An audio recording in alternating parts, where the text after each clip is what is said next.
आपका स्वागत है स्टोरी यूनिवर्स में। यह कहानी है अकबरी लौटा की, जिसे लिखा है अन्नपूर्णानंद वर्मा ने। वर्मा जी अपने हास्य और व्यंग्य लेखन के लिए प्रसिद्ध हैं। उनकी कहानियां साधारण जीवन की असाधारण घटनाओं को इस तरह से पेश करती हैं कि पाठक हर पंक्ति में खो जाता है। क्या होगा जब लाला झाऊलाल की प्रतिष्ठा दांव पर लगेगी? क्या वाकई एक साधारण सा लोटा उनकी किस्मत बदल सकता है? और जब अंग्रेज के गुस्से और पन बिलवासी मिश्र की चालाकी के बीच फंसे लाला झाऊलाल के सामने 500 रुपए की रकम आएगी, तो क्या वे अपनी पत्नी के सामने अपनी साख बचा पाएंगे? वर्मा जी की इस मनोरंजक कहानी में आइए हम जानें कि कैसे एक मामूली से लौटे की वजह से लाला झाऊलाल की दुनिया हिल जाती है और कैसे हास्य और बुद्धिमत्ता की चतुराई से यह समस्या सुलझाई जाती है। तो चलिए शुरू करते हैं। लाला झाऊलाल को खाने पीने की कमी नहीं थी। काशी के ठठेरी बाजार में मकान था। नीचे की दुकानों से 100 रुपये मासिक के करीब किराया उतर आता था। अच्छा खाते थे, अच्छा पहनते थे, पर 250 रुपये तो एक साथ आंख सेंकने के लिए भी न मिलते थे। इसलिए जब उनकी पत्नी ने एक दिन एकाएक 250 रुपये की मांग पेश की, तब उनका जी एक बार जोर से सनसनाया और फिर बैठ गया। उनकी यह दशा देखकर पत्नी ने कहा, डरिए मत, आप देने में असमर्थ हो तो मैं अपने भाई से मांग लूं? लाला झाऊलाल तिलमिला उठे। उन्होंने रोब के साथ कहा, अजी हटो, 250 रुपये के लिए भाई से भीख मांगोगी, मुझसे ले लेना। लेकिन मुझे इसी जिंदगी में चाहिए अजी, इसी सप्ताह में ले लेना। सप्ताह से आपका तात्पर्य 7 दिन से है या 7 वर्ष से? लाला झाऊलाल ने रोब के साथ खड्ड होते हुए कहा, आज से 7वें दिन मुझसे 250 रुपये ले लेना, खैर उठे। लेकिन जब 4 दिन ज्यों त्यों में यूं ही बीत गए और रुपयों का कोई प्रबंध न हो सका, तब उन्हें चिंता होने लगी। प्रश्न अपनी प्रतिष्ठा का था, अपने ही घर में अपनी साख का था। देने का पक्का वादा करके अगर अब दे न सके तो अपने मन में वह क्या सोचेगी? उसकी नजरों में उसका क्या मूल्य रह जाएगा? अपनी वाहवाही की सैकड़ों गाथाएं सुना चुके थे। अब जो एक काम पढ़ा तो चारों खाने चित हो रहे। ये पहली बार उसने मुंह खोलकर कुछ रुपयों का सवाल किया था। इस समय अगर दुम दबाकर निकल भागते हैं तो फिर उसे क्या मुंह दिखलाएंगे? खैर, एक दिन और बीता। 5वें दिन घबराकर उन्होंने पंच बिलवासी मिश्र को अपनी विपदा सुनाई। संयोग कुछ ऐसा बिगड़ा था कि बिलवासी जी भी उस समय बिल्कुल खुख थे। उन्होंने कहा, मेरे पास हैं तो नहीं, पर मैं कहीं से मांग जांच कर लाने की कोशिश करूंगा और अगर मिल गया तो कल शाम को तुमसे मकान पर मिलूंगा। वही शाम आज थी, हफ्ते का अंतिम दिन। कल 250 रुपये या तो गिन देना है या सारी हैंखड़ी से हाथ धोना है। यह सच है कि कल रुपया न आने पर उनकी स्त्री उन्हें डामल फांसी न कर देगी, केवल जरा सा हंस देगी। पर वह कैसी हंसी होगी? कल्पना मात्र से झाऊलाल में मरोड़ पैदा हो जाती थी। आज शाम को पन बिलवासी मिश्र को आना था। यदि न आए तो? या कहीं रुपये का प्रबंध वे न कर सके? इसी उधेड़ बुन में पडीडी हे लाला झाऊलाल छत पर टहल रहे थे। कुछ प्यास मालूम हुई। उन्होंने नौकर को आवाज दी। नौकर नहीं था, खुद उनकी पत्नी पानी लेकर आई। वह पानी तो जरूर लाई, पर गिलास लाना भूल गई थी। केवल लोटे में पानी लिए वह प्रकट हुई। फिर लौटा भी संयोग से वह जो अपनी बेढंगी सूरत के कारण लाला झाऊलाल को सदा से नापसंद था तो नया, 1-2 साल का ही बना, पर कुछ ऐसी गड़न उस लोटे की थी कि उसका बाप डमरू, मां चिलम रही हो। लाला ने लौटा ले लिया, बोले कुछ नहीं, अपनी पत्नी का अदब मानते थे, मानना ही चाहिए, इसी को सभ्यता कहते हैं। जो पति अपनी पत्नी का न हुआ वह पति कैसा? फिर उन्होंने यह भी सोचा कि लौटे में पानी दे तब भी गनीमत है, अब भी अगर चूं कर देता हूं तो बाल्टी में भोजन मिलेगा, तब क्या करना बाकी रह जाएगा। लाला अपना गुस्सा पीकर पानी पीने लगे। उस समय वे छत की मुडेर के पास ही खड्डी थे। जिन बुजुर्गों ने पानी पीने के संबंध में यह नियम बनाए थे कि खड्डे खड्डे पानी न पियो, सोते समय पानी न पियो, दौड़ने के बाद पानी न पियो, उन्होंने पता नहीं कभी यह भी नियम बनाया या नहीं कि छत की मुंहडेर के पास खड्डे होकर पानी न पियो। जान पड़ता है कि इस महत्वपूर्ण विषय पर उन लोगों ने कुछ नहीं कहा है। लाला झाऊलाल मुश्किल से 2-1 घूंट पी पाए होंगे कि न जाने कैसे उनका हाथ हिल उठा और लौटा छूट गया। लौटे ने दाईं देखा न बाएं, वह नीचे गली की ओर चल पड़ा। अपने वेग में उल्का को लजाता हुआ वह आंखों से ओझल हो गया। किसी जमाने में न्यूटन नाम के किसी खुराफाती ने पृथ्वी की आकर्षण शक्ति नाम की एक चीज ईजाद की थी। कहना न होगा कि यह सारी शक्ति इस समय लौटे के पक्ष में थी। लाला को काटो तो बदन में खून नहीं। ऐसी चलती हुई गली में ऊंचे तिमंजले से भरे हुए लोटे का गिरना हंसी खेल नहीं। यह लोटा न जाने किस अनाधिकारी के झोंपड्ढे पर काशीवास का संदेश लेकर पहुंचेगा। कुछ हुआ भी ऐसा ही। गली में जोर का हल्ला उठा। लाला झाऊलाल जब तब दौड़कर नीचे उतरे, तब तक एक भारी भीड़ उनके आंगन में घुस आई। लाला झाऊलाल ने देखा कि इस भीड़ में प्रधान पात्र एक अंग्रेज है जो नक्शिक से भीगा हुआ है और जो अपने एक पैर को हाथ से सहलाता हुआ दूसरे पैर पर नाच रहा है। उसी के पास अपराधी लौटे को भी देखकर लाला झाऊलाल जी ने फौरन 2 और 2 जोड़कर स्थिति को समझ लिया। गिरने के पूर्व लौटा एक दुकान के साइबान से टकराया। वहां टकराकर उस दुकान पर खड़े उस अंग्रेज को उसने सांगोपांग स्नान कराया और फिर उसी के बूट पर आ गिरा। उस अंग्रेज को जब मालूम हुआ कि लाला झाऊलाल ही उस लोटे के मालिक हैं, तब उसने केवल एक काम किया, अपने मुंह को खोलकर खुला छोड़ दिया। लाला झाऊलाल को आज ही यह मालूम हुआ कि अंग्रेजी भाषा में गालियों का ऐसा प्रकांड कोश है। इसी समय 15 बिलवासी मिश्र भीड़ को चीरते हुए आंगन में आते दिखाई पड़े। उन्होंने आते ही पहला काम यह किया कि उस अंग्रेज को छोड़कर और जितने आदमी आंगन में घुस आए थे सबको बाहर निकाल दिया। फिर आंगन में कुर्सी रखकर उन्होंने साहब से कहा, आपके पैर में शायद कुछ चोट आ गई है, अब आप आराम से कुर्सी पर बैठ जाइए। साहब बिलवासी जी को धन्यवाद देते हुए बैठ गए और लाला झाऊलाल की ओर इशारा करके बोले, आप इस शख्स को जानते हैं? ना, बिल्कुल नहीं, और मैं ऐसे आदमी को जानना भी नहीं चाहता जो निरीह राह चलतों पर लौटे के वार करे। मेरी समझ में ही इज ए डेंजरस ल्यूनाटिक, यानी यह खतरनाक पागल है।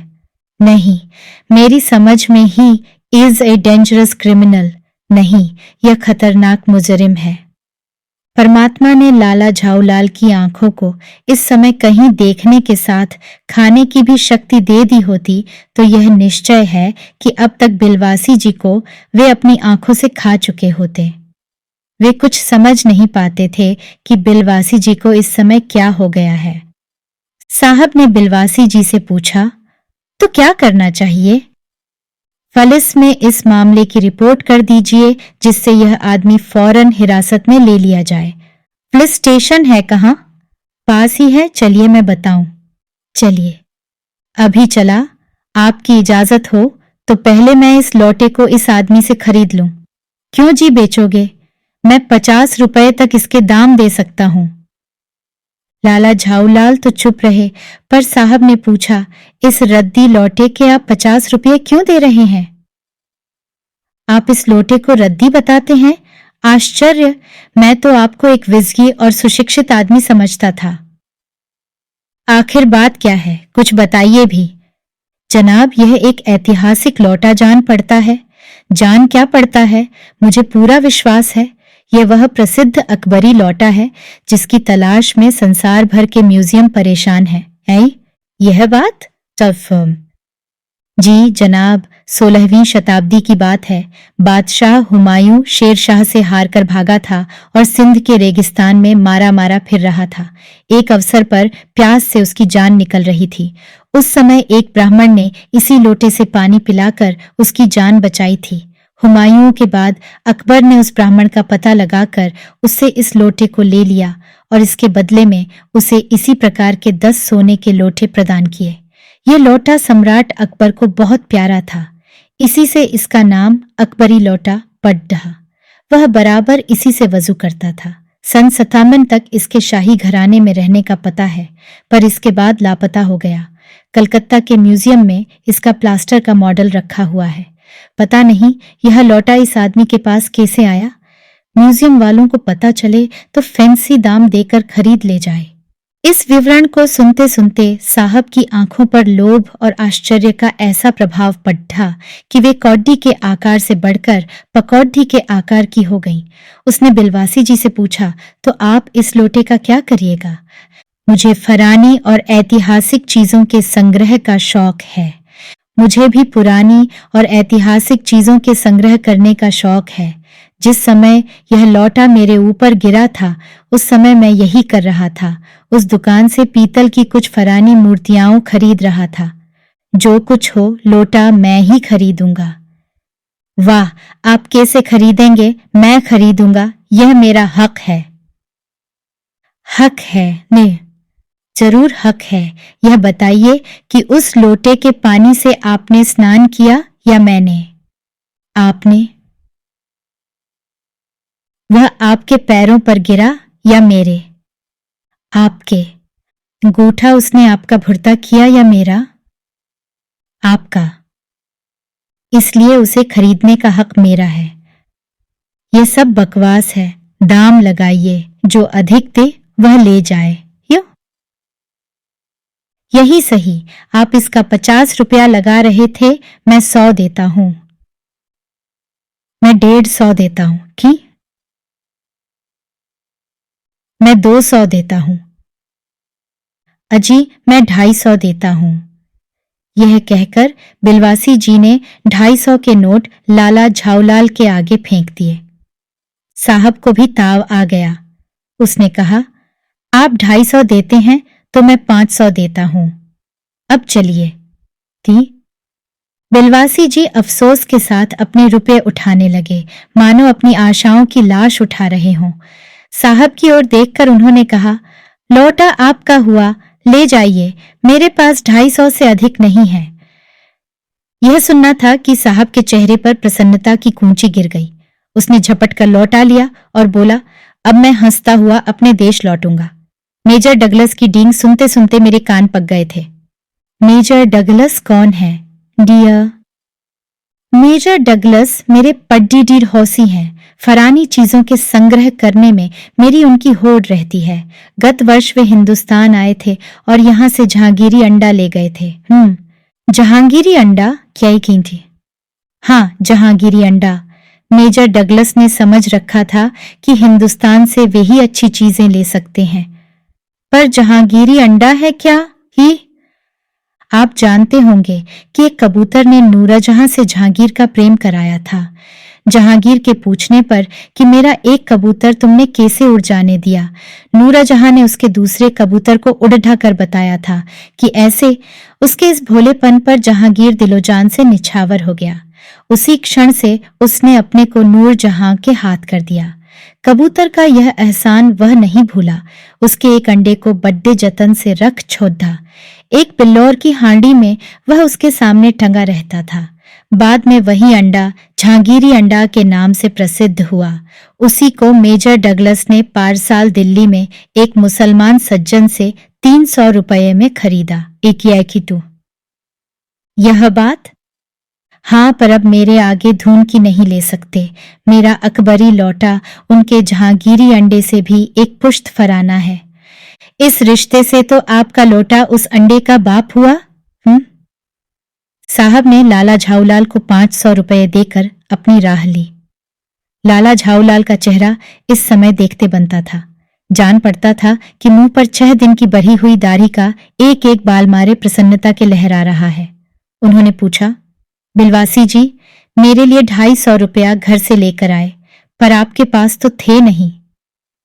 इस भेद को मेरे सिवाय मेरा ईश्वर ही जानता है। आप उसी से पूछ लीजिए, मैं नहीं बताऊंगा। अन्ना, पर आप चले कहाँ?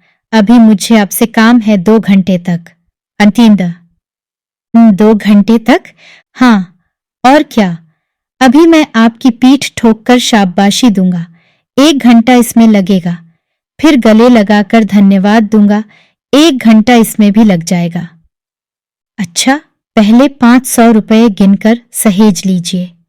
रुपया अगर अपना हो तो उसे सहेजना एक ऐसा सुखद मनमोहक कार्य है कि मनुष्य उस समय सहज में ही तन्मयता प्राप्त कर लेता है।